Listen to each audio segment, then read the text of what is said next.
नमस्कार। देशकाल प्लस में आपका स्वागत है। मैं हूं मुकेश कुमार। दोस्तों, हम लोग प्रधानमंत्री नरेंद्र मोदी और मोदी सरकार की कूटनीतिक और रणनीतिक विफलताओं के बारे में लगातार बातचीत करते रहे हैं। पूरी देश बात करता रहा है, पूरी दुनिया बात करती रही है कि कैसे एक के बाद एक दोनों ही मोर्चों पर मोदी सरकार मात खाती जा रही है। लेकिन उसकी एक और बड़ी कूटनीतिक, रणनीतिक, सामरिक विफलता है जिसके बारे में सरकार ने पर्दा डाल दिया है, छिपा गई है, और जाहिर है कि गोदी मीडिया तो उससे पर्दा उठाने से रहा। लेकिन ये इतनी बड़ी विफलता है जो सारी विफलताओं पर भी भारी पड़ सकती है। ये विफलता ये है कि शायद इसके बारे में आपको पता भी नहीं होगा, अधिकांश भारतीयों को पता नहीं है कि भारत के बाहर भी भारत के 2 एयरबेस थे, केवल 2 एयरबेस थे, और अब वो 2 एयरबेस भी उसके हाथ से फिसल रहे हैं, बल्कि कहना चाहिए कि फिसल चुके हैं। ये एयरबेस ताजिकिस्तान की राजधानी से 10 किलोमीटर दूर, एक जो था आयनी एयरबेस, वो ताजिकिस्तान की राजधानी दुशांबे से 10 किलोमीटर की दूरी में स्थित था। ये बहुत ही आधुनिक और रणनीतिक रूप से पोजीशन्ड है, जिससे हमें कई तरह के लाभ हो सकते थे। रणनीतिक लाभ, एक तरफ पाकिस्तान को हम अपने निशाने पर रखते थे, दूसरी तरफ चीन के सीमा के भी ये बहुत करीब था। तो दोनों ही लिहाज से इस एयरबेस की बहुत महत्ता थी। अभी आगे हम उस पर और बात करेंगे। एक और फरकोर एयरबेस है जो दुशांबे से करीब 130 किलोमीटर दक्षिण पूर्व में स्थित है, फरकोर शहर के पास है, और ये अफगानिस्तान की सीमा के बिल्कुल करीब है।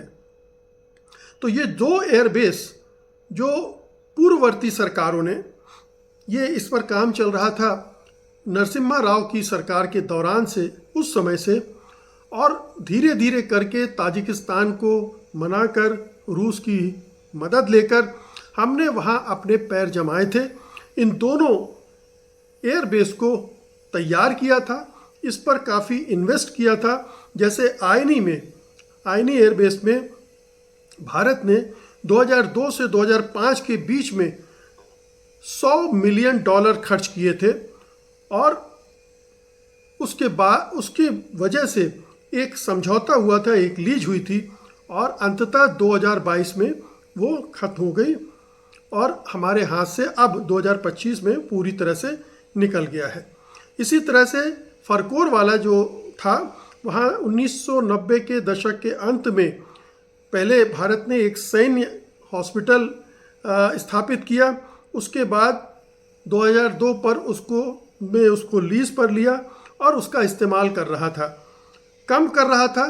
लेकिन हमारे पास एक एयरबेस था मध्य पूर्व के पास बिल्कुल, जहाँ से न केवल पाकिस्तान और चीन को चेक किया जा सकता था, बल्कि मध्य पूर्व में भी अपने प्रभाव का विस्तार किया जा सकता था। लेकिन मोदी सरकार की लापरवाही कहिए, नासमझी कहिए, कि धीरे धीरे वो हमारे हाथ से निकल गया। अब थोड़ा मैं बता दूं कि ये आयनी एयरबेस कब बना था और कैसे भारत ने यहाँ अपनी जड़ें मजबूत की थी। 1990 के दशक के अंत में अफगानिस्तान में युद्ध के दौरान जब गृह युद्ध चल रहा था, तो ताजिकिस्तान के साथ सैन्य सहयोग शुरू किया था। 1998 में भारत ने ताजिकिस्तान के फरकोर एयरबेस में अपनी पहली सुविधा स्थापित की थी। आयनी के लिए भारत ने, जैसा मैंने बताया, कि $100 मिलियन खर्च करके वहाँ 3200 मीटर तक का, जो पहले एक रनवे था, छोटा था, उसको एक्सटेंड करके 3200 मीटर का बनाया। वहाँ हैंगर बनाए और रख रखाव किया और ईंधन भरने की सुविधाएं वहाँ पर ऐड की। ये काम BRO, बॉर्डर रोड्स ऑर्गेनाइजेशन ने किया, जिसमें तकरीबन 200 भारतीय इंजीनियरों ने काम किया। अब ये एयरबेस 2005 के अंत से पूरी तरह से चालू हो गया था, जब air chief marshal BS Dhanoa जो कि उस समय ग्रुप कैप्टन थे, इसके पहले बेस कमांडर बने थे। और 2011 में एक औपचारिक लीज समझौता भी हो गया था, जिसके तहत भारत को वहाँ पर स्टेशनिंग के अधिकार मिले थे। अब इसको समझिए कि इससे फ़ायदा क्या था। चूँकि ये काबुल से 130 किलोमीटर दूर था, अफ़गानिस्तान की वाखान कॉरिडोर से सटा हुआ, पाकिस्तान और चीन सीमाओं के बिल्कुल करीब, इससे भारत को अफ़गानिस्तान में वैकल्पिक मार्ग भी मिले। पाकिस्तान को बाईपास करके वो इस रास्ते का इस्तेमाल भी कर सकता था। सैन्य दबाव। युद्ध के समय भारतीय लड़ाकू विमान जैसे सुखोई 30 MKI वगैरह पेशावर जैसे पाकिस्तानी शहरों को निशाना बना सकते थे, जिससे पाकिस्तान को पूर्वी सीमा से संसाधन पश्चिम की ओर मोड़ने पड़ते। यानी भारत हमेशा 2 फ्रंट वार की बात करता है कि अगर पाकिस्तान से युद्ध हुआ तो पाकिस्तान से भी लड़ाई होगी, उधर चीन ने भी अगर शुरू कर दिया तो 2 फ्रंट वार हो जाएगी। अगर ये एयरबेस हमारे पास होता तो हम 2 फ्रंट वार पाकिस्तान पर इम्पोज कर सकते थे। इधर पंजाब, कश्मीर और गुजरात, राजस्थान की बॉर्डर से, और उधर ताजिकिस्तान के अपने सैन्य अड्डे से, एयरबेस से हमला कर सकते थे, और ये बहुत बड़ा एडवांटेज भारत के लिए हो जाता। फिर लॉजिस्टिक और बचाव की बात है। 2021 में तालिबान के अफगानिस्तान पर कब्जे करने के बाद भारत ने अपने नागरिकों और अधिकारियों को वहाँ से निकालने में भी इस एयरबेस का इस्तेमाल किया था, और मानवीय सहायता और जो आपदा राहत के लिए 2-3 भारतीय हेलीकॉप्टर भी वहाँ तैनात किए गए थे, और ये काम किया गया था। जाहिर है कि ये ऐसी जगह पर लोकेटेड था कि इसका प्रभाव मध्य एशिया में पाकिस्तान, चीन का प्रभाव करने के मामले में इसका फ़ायदा मिलता। अब आइए हम दूसरे जो सैन्य अड्डे की बात हमने की अभी, उस पर चलते हैं।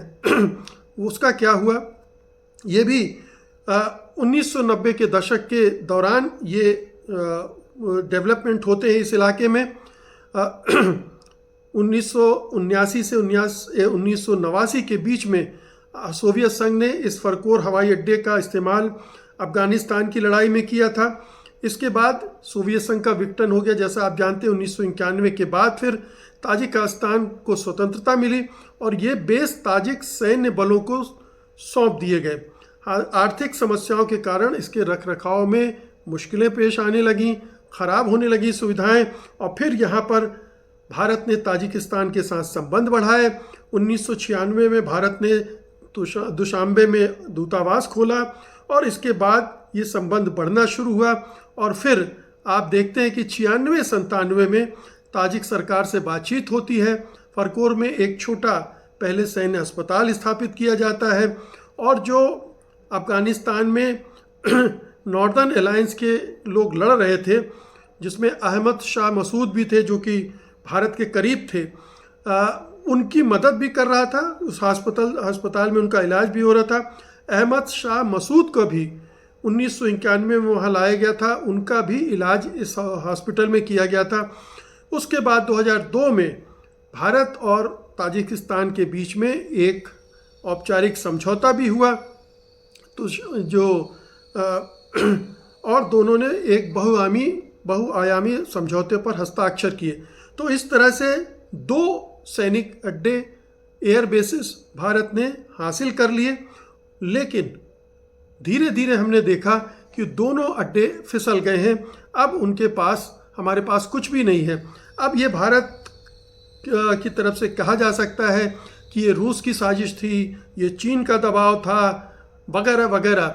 लेकिन ये 11 साल से मोदी सरकार वहाँ पर काबिज है। उसने इस दबाव से निपटने की कोई कोशिश नहीं की, इस तरह की कोशिश नहीं की कि ये एयरबेस हमारे हाथ में रहे, ताजिकिस्तान के साथ हमारे रिश्ते इस तरह से प्रगाढ़ हों कि ताजिकिस्तान रूस या चीन के दबाव में ना आए। लेकिन ये हुआ, और ये दोनों एयरबेस हमारे हाथ से निकल गए हैं। तो ये एक बहुत बड़ी अक्षम्य चूक है भारत सरकार के लिए। भारतीय सेना के लिए एक बड़ा लीवरेज था, वो भी उसके हाथ से निकल गया। तो मोदी सरकार बड़े बड़े दावे बड़बोले बातें करती है, लेकिन जहाँ राष्ट्रीय सुरक्षा की बात आती है, सामरिक हितों की बात आती है, कूटनीति की बात आती है, तो वहाँ वो पूरी तरह से नाकाम साबित होती है। और ये जो हमने खोया है ताजिकिस्तान में, ये हमें बाद में बहुत परेशान करेगा, क्योंकि देखिए बहुत ही ऐसी लोकेशन पे हमें ये एयरबेस मिले थे जिससे हम भारत अपना जो सैन्य विस्तार है वो कर सकता था। पाकिस्तान परेशान था, टेंशन में था, चीन भी टेंशन में था कि ये एयरबेस कभी भी उनके खिलाफ भी इस्तेमाल हो सकते हैं, ज़रूरत पड़ने पर भारत करता भी, लेकिन अब ये भारत के हाथ में नहीं है। आप इस असफलता पर प्रधानमंत्री मोदी सरकार को कितना जिम्मेदार मानते हैं, इस सफलता को कितनी बड़ी मानते हैं, इसके बारे में कमेंट बॉक्स में ज़रूर लिखकर बताइएगा। मैं वो आपकी प्रतिक्रियाएं जानना चाहूँगा। बहुत बहुत शुक्रिया आपका। धन्यवाद। नमस्कार।